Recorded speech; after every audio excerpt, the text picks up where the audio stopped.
कांग्रेस का झगड़ा सुलझाने देहरादून पहुंचे पीएल पुनिया क्या इसमें कामयाब हो पाएंगे? क्या नेताओं के बीच चल रहे मनभेद दूर करने में पीएल पुनिया सफल हो पाएंगे? क्या उत्तराखंड के कांग्रेसियों की तकरार दूर कर पाएंगे? ये वो सवाल हैं जिनका जवाब शायद पीएल पुनिया के पास भी नहीं होगा, क्योंकि नेताओं ने जिस तरीके के तेवर दिखाए हैं, पार्टी भले ही रसातल की तरफ जा रही हो, लेकिन हर किसी को सिर्फ अपनी अपनी पड़ी है। देखिए, मेरी शिकायत, मैं तो बहुत छोटा सा कार्य करता हूँ, मेरी शिकायत से क्या कुछ हासिल थोड़ी होगा। तो कांग्रेस का कार्य करता हूँ, कांग्रेस के लिए काम करता हूँ।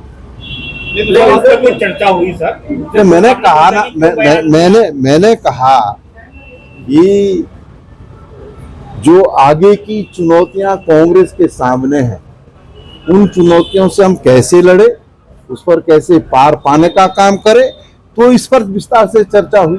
स्वाभाविक बात है, जब हमारे पर्यवेक्षक आए हैं तो बहुत सारी बातें होती है। जो बंद कमरे की बात है उसे मैं मीडिया से थोड़ी साझा कर सकता हूँ। बैठक बंद कमरे में हुई, बंद कमरे में क्या क्या हुआ ये कोई नेता बोल नहीं रहा, लेकिन असल सवाल यही है कि कांग्रेस जिस तरीके से बिखरी हुई है, कांग्रेस के नेता जिस तरीके से अपना अपना रुतबा दिखाने की कोशिश कर रहे हैं, उन हालात में पार्टी का संगठन चलेगा कैसे? पार्टी के कार्यकर्ताओं में उत्साह आएगा कैसे? पार्टी जीत की राह पर लौटेगी कैसे? ये वो सवाल हैं जो दिल्ली से लेकर देहरादून तक कांग्रेसियों को परेशान किए हुए हैं, और इन्हीं सवालों का जवाब कैसे मिलेगा, ये अब पीएल पुनिया के सामने भी एक बड़ी चुनौती है। मैं नाराजी नहीं कहूंगा, क्योंकि मैं पार्टी का अध्यक्ष हूं और मेरी जिम्मेदारी है कि सब कुछ ठीक चले और कार्यकर्ता का मनोबल ऊंचा रहे। तो उसी को देखते हुए मैंने कोशिश की कि मैं जो बयान है या इत्यादि हैं उससे पार्टी का कार्यकर्ता असहज हो रहा था, और जो वो दिन रात मेहनत कर रहा था उसको लग रहा था कि यार मैं मेहनत तो कर रहा हूँ लेकिन परिणाम तो ये आ रहे हैं। तो उस चीज को रोक लगाने की कोशिश भी थी, और उसमें बड़े नेताओं से बातचीत हो रही है। मुझे लगता है परिवार का मामला है, जल्दी ठीक हो जाएगा। शिकायत से लेकर समाधान तक का रास्ता निकलने की उम्मीद बहुत कम है, क्योंकि कांग्रेस में जो खेमेबाजी है वो साफ साफ देखी गई।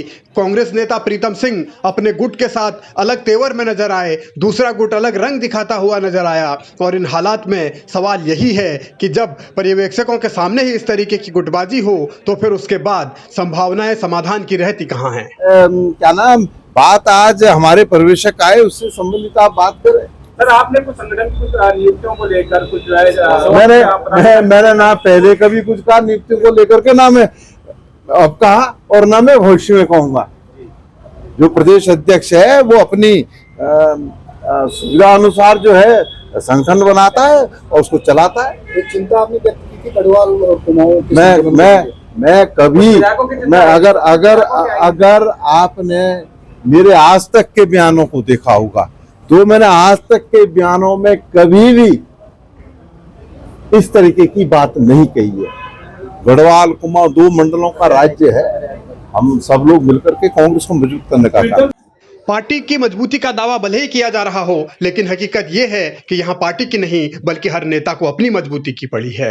और कांग्रेस को जब संघर्ष करना चाहिए विपक्ष में रहते हुए, तब कांग्रेस को पर्यवेक्षक बुलाने की जरूरत पड़ रही है। ये अपने आप में हैरान करने वाला मसला है कि कांग्रेस में यानी विपक्ष की पार्टी को पर्यवेक्षकों का सहारा लेना पड़ रहा है। आखिर वो क्यों लेना पड़ रहा है, ये बड़ा गंभीर मसला है। और जिस प्रभारी के खिलाफ मोर्चा प्रीतम सिंह पहले दिन से लगातार खोले हुए हैं 2022 के चुनाव हारने के बाद से, तब से ये लगातार बतौर विधायक प्रीतम सिंह अपने प्रभारी को घेर रहे हैं, और पीएल पुनिया के सामने भी प्रभारी बैठक में मौजूद नहीं रहे। कहा यह जा रहा है कि प्रभारी के खिलाफ एक गुट ने जमकर शिकायतें की हैं, उनको हटाने तक की मांग की है, और साफ साफ ये कहा है कि प्रभारी तो पार्टी बन रहे हैं। तो इन हालात में कांग्रेस कैसे सुधरेगी, कैसे संभलेगी, ये सब भगवान ही मालिक है।